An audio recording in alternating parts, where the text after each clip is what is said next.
boa noite a você que está nos ouvindo na noite de hoje, a você, querido irmão, a você, querida irmã, a você, internauta, estudante da doutrina espírita, sejam bem-vindos ao Evangelho Redivivo.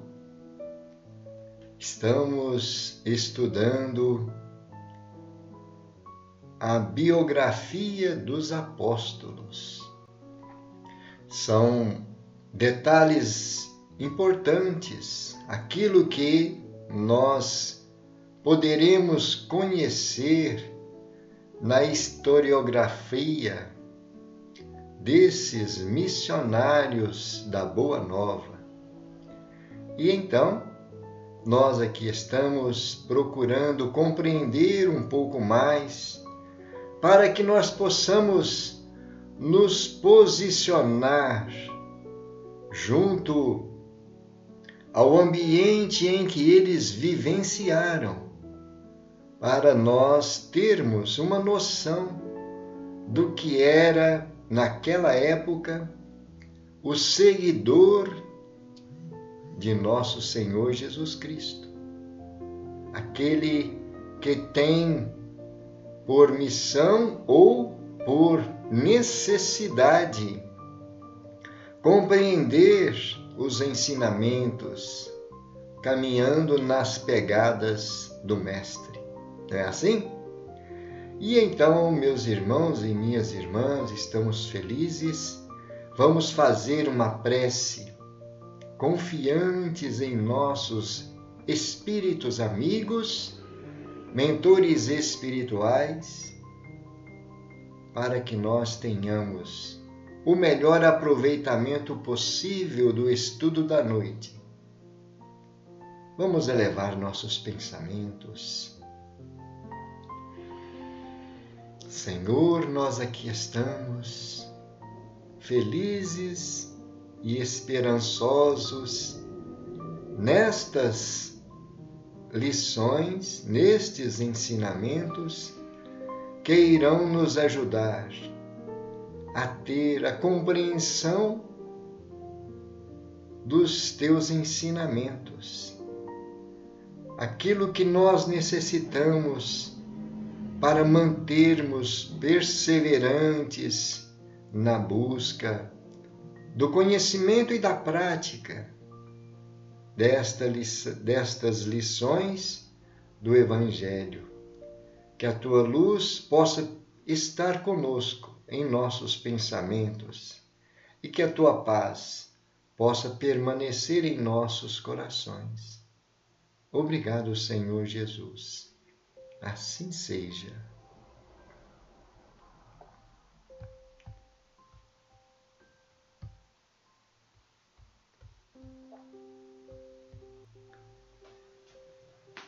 Estamos no tema 4, subtítulo é Dados Biográficos dos Apóstolos. Já tivemos nos estudos anteriores sobre o apóstolo André, tivemos sobre Bartolomeu ou Natanael, Filipe e João, filho de Zebedeu, João Evangelista. E hoje nós vamos ver sobre Judas Iscariotes, ou Iscariote.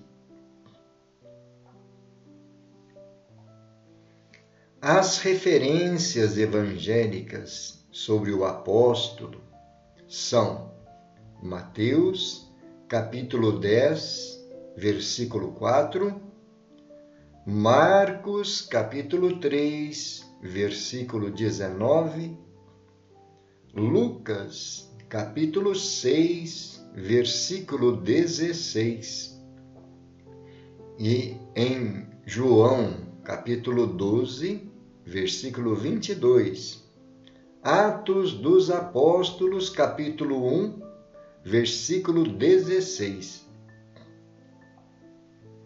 Judas era originário de Queriote ou Cariote, localidade da Judéia, sendo filho de Simão Iscariote. Está no Evangelho de João, capítulo 13, versículo 2. Era comerciante de pequeno negócio em Cafarnaum. Segundo as tradições, este apóstolo foi designado para cuidar do dinheiro comum, espécie de tesouro do colégio apostolar, cujos escassos recursos se destinavam a esmolas. Transportava saco alongado, uma bolsa, que habitualmente os israelitas atavam à cinta para recolher a pecúnia.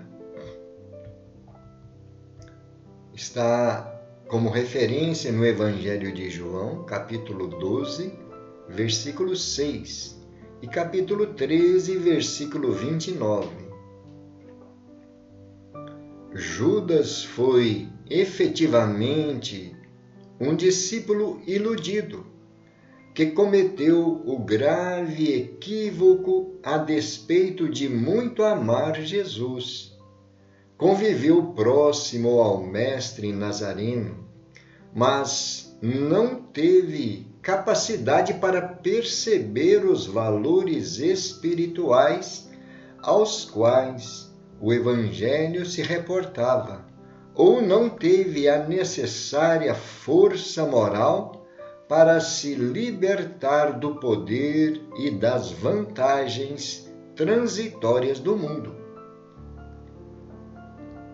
A julgar pelo seu caráter, acompanhava Jesus dominado pelo interesse que ele tinha sonhado do reino do Cristo.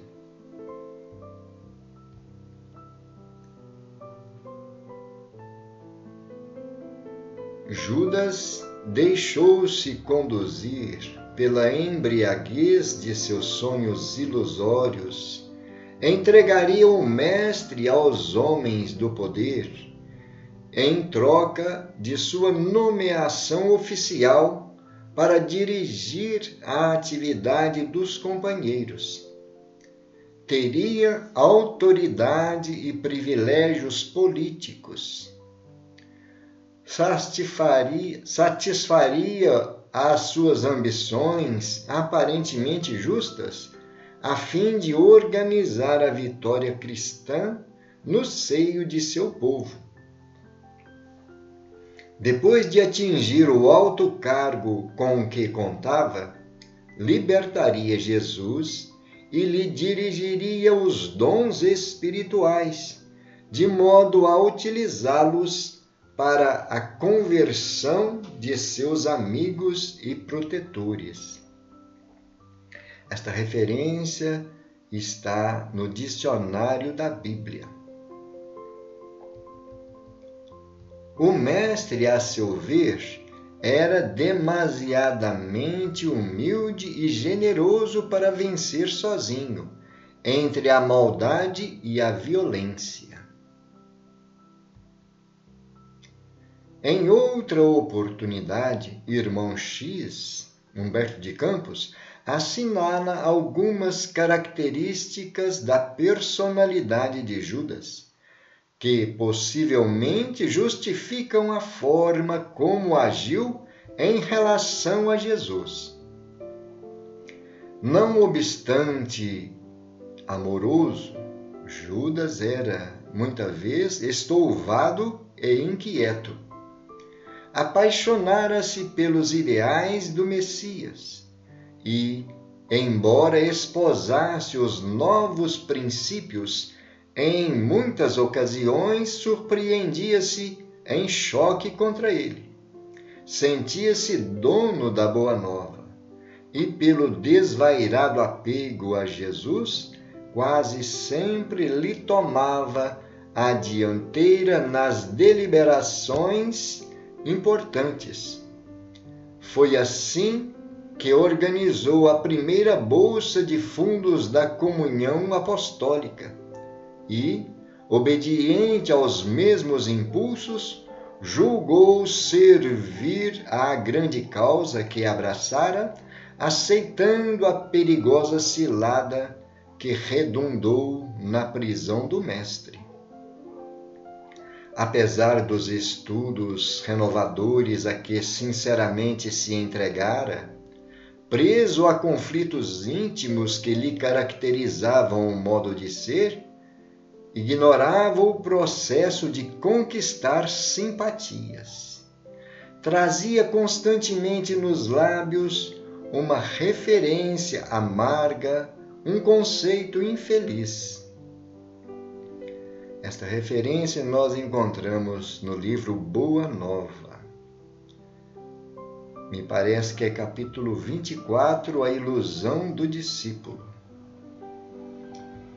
Ao presenciar o sofrimento de Jesus durante a prisão e a sua posterior crucificação, o apóstolo entendeu tardiamente o seu lamentável equívoco.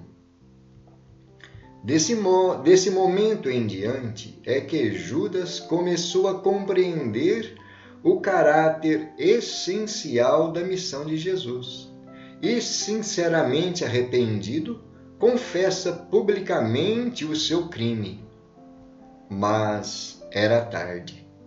O mestre já estava nas mãos de seus algozes, os quais eram inflexíveis. O suicídio de Judas, acontecido em seguida à condenação de Jesus, lhe custou séculos de sofrimentos nas zonas inferiores do mundo espiritual, porque tentou corrigir um erro com outro erro. Todavia, ajudado espiritualmente por Jesus e seus companheiros de apostolado, depois de inúmeras reencarnações na Terra, dedicadas ao trabalho de fazer triunfar o Evangelho, Judas conseguiu reabilitar-se e hoje está irmanado com Jesus nas esferas esplendorosas, em sua esfera esplendorosa. Esta referência nós vemos em O Evangelho dos Humildes, Eliseu Rigonati. Entregue a profundo remorso, Judas Iscariotes suicida-se quando percebe a crucificação de Jesus. Judas Iscariotes suicida-se quando percebe que a crucificação de Jesus seria irreversível. Como referência está no Atos dos Apóstolos, capítulo 1, versículo 18. Matias foi o substituto de Judas no apostolado.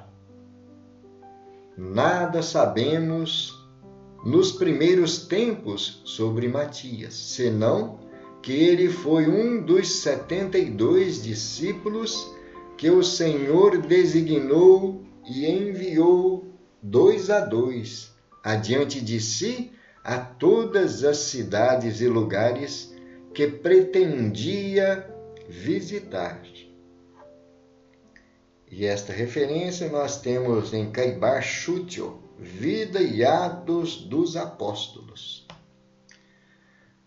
Então nós estamos percebendo aí que a figura de Judas teve um papel muito marcante na história do cristianismo, especialmente porque veio a trazer consequências na crucificação de Jesus. Mas vamos fazer uma análise. Será que Jesus, com toda a perfeição e sabedoria, ele que programou a forma de construir o planeta Terra, ele que enviou inúmeros emissários. Nas antigas escrituras nós temos registro de tantos profetas que já haviam anunciado a vinda de Jesus, não é? E então percebemos que Jesus conhecia todas as circunstâncias em que ele seria envolvido. E então temos que ter conosco que foi um projeto que ele mesmo elaborou para que a humanidade pudesse colher os ensinamentos necessários no despertar das consciências de cada um. À medida que a gente vai se aproximando do Evangelho de Jesus, das suas lições, nós vamos ganhando uma maturidade, uma lucidez espiritual. E, ao mesmo tempo, vamos sentindo no nosso esforço, na nossa perseverança, das experiências diárias, a realidade das palavras de Jesus. E então, para nós termos uma melhor ideia sobre esta questão de Judas, porque muitos de nós condenamos como ele sendo um traidor, não é? Ele, na verdade, entregou Jesus com aquele intuito de fazer com que o povo pudesse trazer uma revolução para libertar Jesus, e daí em diante a boa nova seria o domínio do povo em geral, não é? E então, como nós vimos nas histórias, ou melhor, nos relatos da Boa Nova, Humberto de Campos e o próprio Emmanuel nos traz também grandes instruções, esta condição de Judas foi uma personagem selecionada por Jesus, porque somente ele tinha essa capacidade, né, de promover esse ato de entregar Jesus aos poderosos e o que viria a ser as consequências. Tudo estava dentro do conhecimento de Jesus. Nada se passou como sendo uma coisa alheia, não é, ao conhecimento do Mestre. Então, nós vamos ver aqui no livro Boa Nova um diálogo de Jesus com João Evangelista, porque Jesus estava anunciando que entre eles um ia traí-lo, quer dizer, ia entregá-lo, né, aos poderosos, aos que suspeitavam que Jesus era um rival, suspeitavam que Jesus era um rei procurando tentar o domínio, dar um golpe de Estado, podemos dizer assim, nos tempos modernos. Se fosse um golpe de Estado para dominar os Césares daquela época, né? Os imperadores daquela época. Mas então, vemos que nesse questionamento de João, nós vamos perceber quando Jesus o esclarece sobre essa questão. Palavras de João Evangelista, que está no livro Boa Nova. Lembrando que o livro Boa Nova é uma obra trazida por Humberto de Campos através da psicografia de Francisco Cândido Xavier. E quando nós vamos ver a introdução do livro, Humberto de Campos se refere às tradições, aos folclores que existem nas lides espirituais, não é? São tradições de ensinamentos que os espíritos recebem nas esferas superiores. Não é assim? E então nós vamos ver aqui esse diálogo de João com Jesus. Senhor, compreendo a vossa exortação e rogo ao Pai a necessária fortaleza de ânimo, Mas por que motivo será justamente um dos vossos discípulos o traidor de vossa causa? Já nos ensinastes que, para se eliminarem do mundo os escândalos, outros escândalos se tornam necessários. Contudo, ainda não pude atinar com a razão de um possível traidor em nosso próprio colégio de edificação e de amizade. Jesus pousou no interlocutor os olhos serenos e acentuou: em verdade, cumpre-me afirmar que não será possível dizer-vos tudo agora. Entretanto, mais tarde enviarei o Consolador que vos esclarecerá em meu nome, como agora vos falo em nome de meu Pai. E detendo-se um pouco a refletir, continuou para o discípulo em particular: ouve, João, os desígnios de Deus, se são insondáveis, também são invariavelmente justos e sábios. O escândalo desabrochará em nosso próprio círculo amado, mas servirá de lição a todos aqueles que vierem depois de nossos passos no divino serviço do Evangelho. Eles compreenderão que, para atingirem a porta estreita da renúncia redentora, hão de encontrar muitas vezes o abandono, a ingratidão e o desentendimento dos seres mais queridos. Isso revelará a necessidade de cada qual firmar-se no seu caminho para Deus, por mais espinhoso e sombrio que ele seja.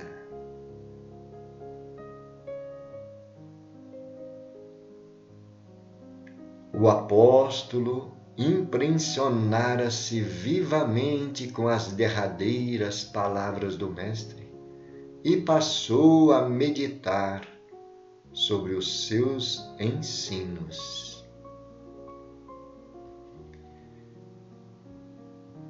Por isso, meus irmãos, nós estamos vendo aí que as interpretações desse que foi um dos apóstolos do Cristo, muitas vezes é uma forma equivocada de nós o condenarmos por traição. Não é? Vimos e poderemos até em mais pesquisas mais detalhadas confirmar que ele estava equivocado.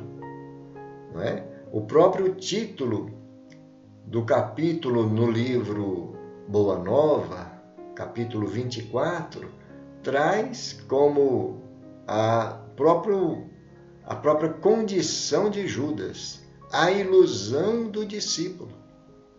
E então, meus irmãos, precisamos de parar para refletir, não é? Como esses esclarecimentos de Jesus a João Evangelista, porque o cristão deve dar o seu testemunho, mesmo com todo o sacrifício, sabendo que muitas vezes será abandonado, será deixado de lado e perseguido. É assim? Mas então Jesus nos mostra, através desse esclarecimento, que para alcançar a porta estreita, nós precisamos de ter essa firmeza na fé, essa confiança na providência divina e nos desígnios de Deus, porque são justos e sábios. Estão lembrados dessa expressão? E então, nós vamos continuar com as nossas reflexões e na próxima semana nós vamos dar sequência aos outros apóstolos. Nós temos, deixe-me ver aqui,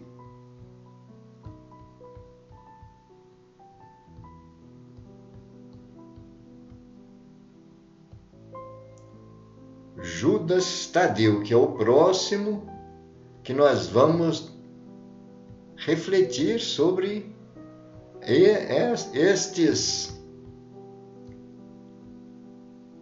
estes dados biográficos, não é? E nós então estamos vendo que faz parte da história. Só para nós termos como nos situar naquele ambiente e procurar sentir a atmosfera que envolvia os discípulos e todos aqueles que estavam presenciando as lições e o testemunho de nosso Senhor. Não é assim? E então nós vamos finalizar agora e daremos sequência na próxima semana, né? Vamos fazer uma prece agradecendo aos amigos espirituais, aos mentores que nos ajudaram, que nós possamos dar continuidade em nosso aprendizado, porque temos grandes condições com esse material do Evangelho Redivivo, assim como as obras que nós temos como referência. Senhor, nós estamos felizes por mais estes ensinamentos, por mais estas lições. Agradecidos pela companhia dos Espíritos de Luz, te pedindo que nos ajude a aproveitar bem esse conteúdo, que possa ficar gravado em nossos pensamentos e em nossos corações, para que nós tenhamos condições de nos aperfeiçoar no trabalho da divulgação do Teu Evangelho. Que a Tua paz e a Tua luz permaneça junto de todos nós. Obrigado, Senhor. Assim seja. Graças a Deus e louvado seja Deus.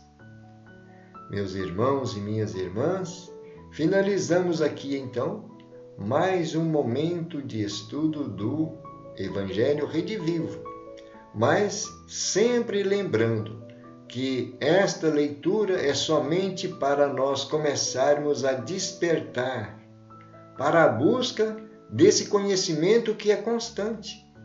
Sempre nós vamos encontrar referências, orientações, material que vai nos garantir a nossa estabilidade moral e espiritual na senda de aperfeiçoamento das lições de nosso Senhor Jesus Cristo.